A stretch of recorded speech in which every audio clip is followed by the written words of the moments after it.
Okay, let's dive right in. We're looking today at a really quite surprising international announcement. Came out of nowhere early Sunday morning. Yeah, absolutely. Our goal here for you is really to cut through the immediate reaction and understand what was actually said, what happened, and what it might mean right now. So the core event, Hmm. U.S. President Donald Trump, he announced successful American airstrikes. That's right. On three pretty significant Iranian nuclear facilities, it wasn't like a drip feed of information. It was just, bam, a public declaration. Changed things instantly. And the targets, uh, very specific, weren't they? Mm. Fordow. That's Hmm. the one deep underground, right? Exactly. Fordow, then Natanz, that's the big enrichment plant, and Isfahan, the tech center.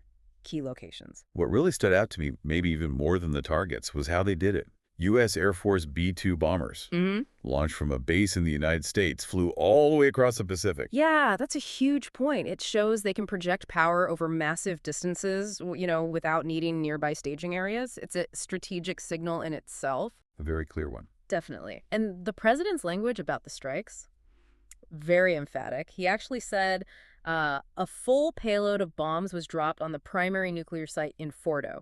And then declared. Yeah. What was it? Fordow is finished? Exactly that. Fordow is finished, point blank. Plus confirmation that all the planes got out safely.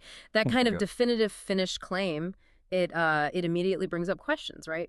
Verification, diplomatic fallout. He didn't stop there either. He made that bold claim about the U.S. military. There is no other military in the world that can do what we did. Right. Big statement. And then later, I think it was in a separate White House speech, he clarified the goal was to, quote, destroy Iran's uranium enrichment capabilities. Called it a remarkable military success and claimed this is key, that all three nuclear facilities were completely destroyed. Completely destroyed. That wording. Yeah. So absolute. It really is. It's meant to convey total neutralization of the threat, you'd think. But, how do you verify complete destruction, especially for somewhere like Fordow? It puts massive pressure on, say, international inspectors, and it shapes Iran's likely response. Okay, so that's the military action, the claims of success.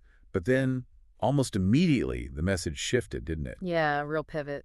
President Trump started talking peace, emphasized now is the time for peace, and calls for Iran to immediately agree to end the war. He even called it a historic moment for the U.S., Israel, and the world. It's quite the juxtaposition. It is stark, isn't it? You have this massive show of force, claims of total destruction, and then this immediate call for peace. But it wasn't just a call for peace. It came with, well, serious warnings. Oh, absolutely. Very direct threats attached. He said, Iran must stop now or we will hit them again. And any retaliation from Iran. Would be met with force far greater than what occurred tonight. So it's peace, but on very specific terms, backed by a pretty severe threat. And that final ultimatum from the White House speech seems to crystallize it.